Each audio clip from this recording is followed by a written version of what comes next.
Guys, we just got the Summoners War update 646 balance patch. There's a whole lot of things that just got buffed. Some things got nerfed, like Nana.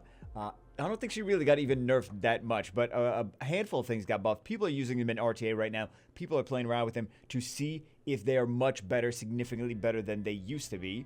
Let's see what winds up. I always say, let's see what winds up happening. Let's see what actually winds up happening, though. They didn't get the strips on anything with that Praha. It's not even a 100% chance, though. So, of course. And then the Lima just went for her start and end. But Lima has a double immunity. Well, not double. It's the two-turn immunity. Two-turn immunity. It's not quite double. There is double immunity on that team's side, but it is a two-turn immunity. So let's see if Diana does Diana things. Goes for the monkey. Yes, goes to and gets the counter. That Diana is almost dead. Gets the stun on the monkey. Yep, Diana does Diana things. Of course she does. And then continues to go for the monkey. I thought maybe they might switch. No, Bagel, you're the only one that continues to switch targets even when he's not supposed to. Yes, that's correct. I am the only one that continues to switch targets when they're not supposed to. So, Wishful Mortality barely keeps that Diana alive. That's going to be just enough damage. So, this Lima's got to go crazy. This Lima's got to stun a lot of stuff. Well, actually, she's probably on... I wasn't paying attention to exactly what she's on, but she is on at least Revenge. We know that for sure. So, she's probably on Violent, not Despair. The Revenge is doing a lot of work there. Okay. Is she on just triple revenge? Hold on. I'm starting to think that this Lima is actually on triple revenge. I have not seen her get an additional turn. I have not seen her... Did she stun? I don't think she's stunned. Is this Lima on triple revenge? Is she violent proccing at all? I have seen a decent amount of people already picking Lima, though. So, predicted future. Get the slows. Some people upset about the slows. Some people are like, no, we would have preferred the... Okay, so that's definitely on Despair. Of course. Let's see. Let's see. Ooh. Does she violent proc out of that? She's not. She's revenging a lot, but she's not violent procking. Is this just a more... Okay, so that's just a more showcase at that point. But that felt like it could have been a triple revenge. Maybe it stunned. Maybe it violent procced at some point in the beginning that I just didn't notice, and I just was aware of it at a different point. Let's see some more. Next match starts it off with just some LDs, not even play around. 3 LDs. Okay, but the Abellio is the thing, and then Shungpung is basically an LD, right? So bans out the sustain, bans out the Diana, the crazy pew-pew nonsense on the left-hand player's side. So let's see what winds up resist. Well, I was going to say resisted over there. But the Abellio is what we want to see here. The Abellio will now cleanse when his passive activates, which it did not used to do. It's kind of similar to Josephine, actually, how Josephine will cleanse herself and put the shield up. He will potentially cleanse himself, just like there, but he got cooled down, right? So, of course, they were going to go for the Shungpung skill 3, even though the whole team was CC, because they needed to CC that Abellio. Or they needed to cool down the Abellio. So, Abellio had, because, you know, Shungpung is not a full cooldown reset. So, Abellio wound up getting his passive, procs the passive, cleanses, heals everything with skill 3. And now let's see if they can actually come back from this. Let's see. So that would not have happened before the balance patch. So this guy's already looking like he's definitely more useful. Definitely noticeably more useful than he was before the patch. And this was one of the ones that I thought was going to be the biggest improvement. So, let's see what winds up... I always want to say, let's see what winds up happening, guys. Well, think monsters are going to attack each other. That's what's going to happen. Like, yeah, that is correct. You're not wrong there. Okay, increase attack bar and... cleanse. So, gets an additional turn. He just needs... So, now he should have his passive again. Okay, so they just conceded. Next match, we're going to take a look at a light Chimera, which was just buffed. Now, not only does he do the stun and the speed increase on his team, but he also will decrease the attack gauge on the enemy's team. So, we got already a decent amount of decreased attack gauge. He goes for the Squall. Doesn't quite do a whole crazy amount of damage. But doesn't really have to worry about decreasing attack gauge when the enemy does not have very much attack gauge to begin with. So, he's more going for the turn cycling there. Ventilates to get more stuns, more decreased attack gauge.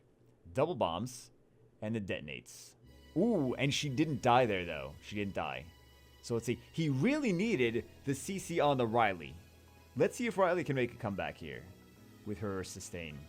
I kind of like Riley making a comeback. I kind of like Riley being a good unit because she is an easily attainable unit, and I think that's fantastic. Okay, so he has just one stripper on that team. He gets 2 strips. All right. Is that going to be enough? I'm very curious. So Chimera's on Violent. He's doing a lot of stuff, though. He's doing a lot of stuff. Also, it increases attack gauge. I forgot to mention that. I said about the increased speed, but he also increased the attack gauge. So. Oh, and you know what? I didn't mention that the...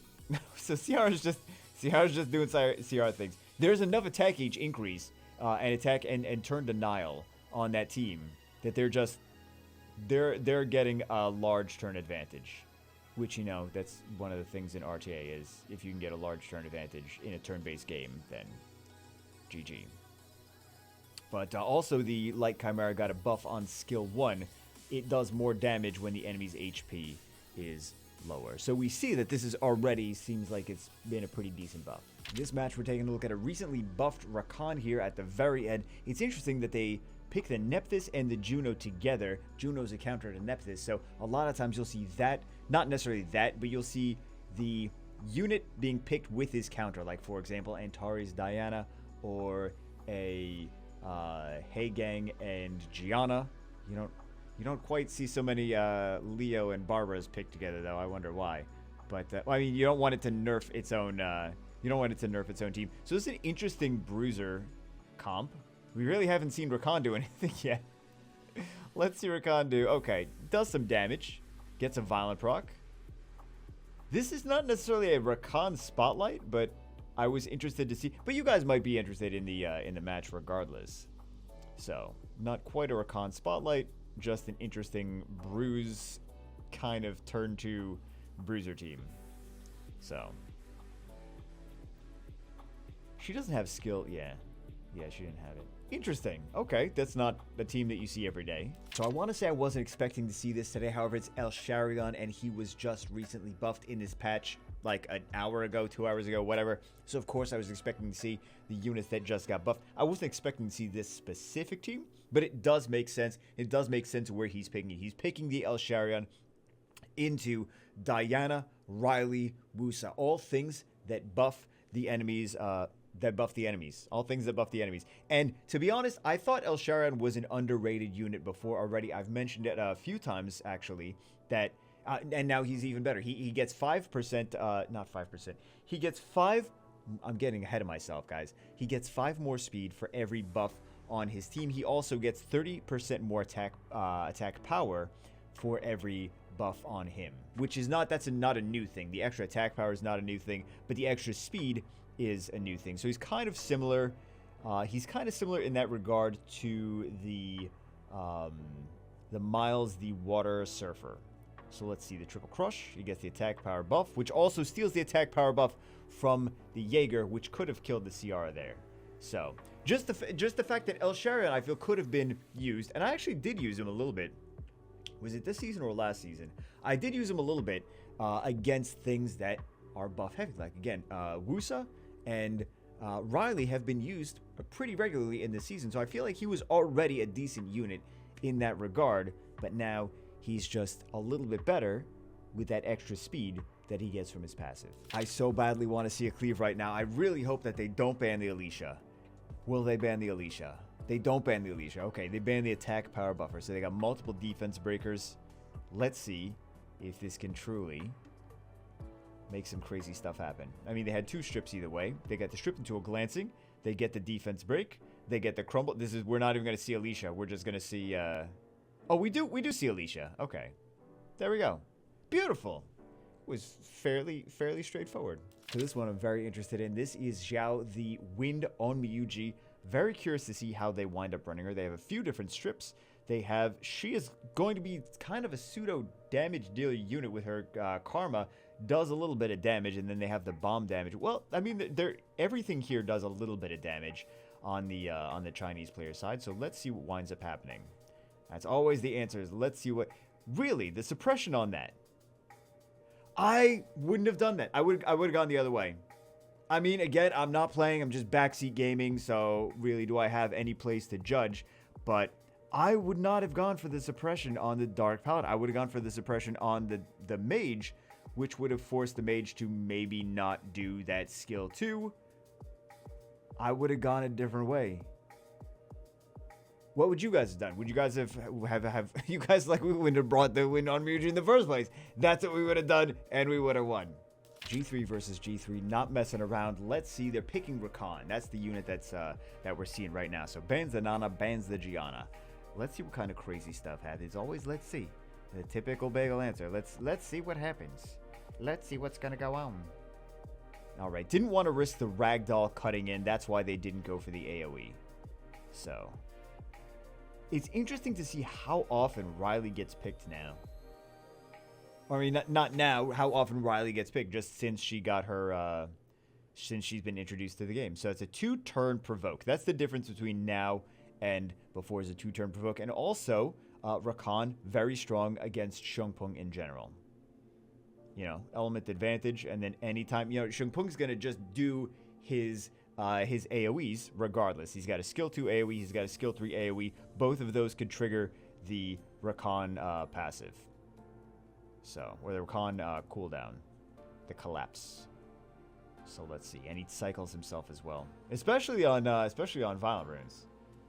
He cycles himself. So he's going to try to ban the. Oh, he just conceded. So already we're seeing a Rakan win. Did we really see crazy Rakan stuff? Was Rakan buff the thing that won the battle? I don't know, so we'll have to see some more Rakan battles. This next one, if you could not tell already, is a Cleave match. So, well, you can already tell. So the Draco was the one that got buffed here. Draco now does a speed buff guaranteed, and then either an attack power buff or a defense buff. So let's see if he winds up doing the attack power. I mean, he already has the attack power buff anyway. They have no immunity, no will runes at the very beginning, so they're just blazingly fast regardless. So this worked perfectly fine. Killed all the fire units. Wasn't really, I mean, as long as you have high crit rate, you're most likely, you might not, but you're most likely going to get them. So this is kind of a Draco spotlight, but it's really not. It's more like just a Cleave. They had the attack power buff either way. Draco is now guaranteed to do a speed buff, which just guarantees that Shimite, since he does damage based on speed, is going to do that extra damage there. So that's actually wound up to be pretty nice. Not sure that Cleaves are going to make a crazy comeback, but it'll be fun. Player on the left-hand side is picking a fairly standard comp. Player on the right-hand side is taking some creative differences. I mean, it's not a bad comp. It's just kind of a little bit of this, a little bit of that, which can be good, actually, in RTA. The higher the rank you go, the more you want to kind of mix it up and not just be like, oh, I'm running a Cleave, oh, I'm running a Bruiser. You want to kind of like make a hybrid comp. So it sounds like I'm being mean. I probably am being mean, but it actually does make sense in higher level to go for a more hybrid comp so that your opponent can't counter you as easily, right? Because if you're just running a full Bruiser thing, then they can control you. If you're just running a Cleave, then all they have to do is counter that Cleave. If you're running a control team, then all they have to do is bring in passives that prevent themselves from being CC'd or, you know, cleanses, etc., etc. So if you're running a hybrid team, so we actually got to see a little bit of Sean do pretty decently here. Another Cleave match. Foxy would be so proud. Bans out the Garrow. A lot of times I like to actually ban out the Draco. In this instance, he bans out the Garrow. He gets the Guardian Angel. Let's see. He's got the... Everything is so fast on that team. Is ridiculously fast. So, that awkward moment when you completely obliterate a Cleave team with your super fast Nana. So this next one does not include any recently buffed monsters, but I did want to show it since it is a light Totemist battle. So if you guys don't know what the light Totemist does, I think a lot of you probably don't. She does cooldown decreasing skills. She decreases everyone's cooldown with her final super ultimate totem skill, and then with her skill 3, she decreases the cooldown of one specific unit, and also increases the attack gauge, which you just saw. Man, that vampire does a lot of damage. He really does. I have trauma from the vampire, like 2 years ago, doing so much crazy damage. He does. I feel like he's got a really high multiplier. I don't know his multiplier off the top of my head, but Those transmogs, those new transmogs are nice too. So Light Totemist did a little bit of stuff. She did decrease the cooldowns on the Wusa, which is kind of what you saw a little bit. Maybe we'll get a chance to see some more Light Totemist in the future. Next match, Xiao match, picking the Xiao in response to the Diana. Interestingly enough, so one of the things is, you know how Diana can keep turn cycling and turn cycling and turn cycling, right? Well, Xiao, anytime things get turned, she increases her attack gauge so she can cut in and she can do her suppression, her skill too. So this should be interesting to see how this winds up going with the... I don't think Diana's really gonna go into human form much though, since Antares is so nasty. But we will see. We will see if Diana winds up doing Diana things or if they get greedy or not. So, goes for the skill 1. So at first glance you think, okay, they're going to go for the skill 1 on the Diana. They don't do that. They go for the skill 1 on the Fire Bison because they wanted to try to stun so he did not get his skill 3 in. So Diana is going to get a turn in a second. Goes into human form. So that's very risky. That's very greedy. They wanted to kill that Gianna, even though they get the karma right now. They get the suppression. And then also they had the Fire Lich there to be concerned about. So let's see how this winds up playing. There's always a let's see. Let's see how this winds up playing out. Okay, so they still win. Even the greedy Diana still wins. Xiao still loses, not surprisingly. But we got to see a little bit of what Xiao can potentially do against the Diana. It didn't quite work. Could have worked better. I see the potential is there though. The potential is there against the crazy turn cycle comps, against also things like Gani Hathor. I mean, she could be potentially useful with Gani Hathor. I think she needs another buff in order to be useful specifically against the Gani Hathor because there's just so much turn cycling.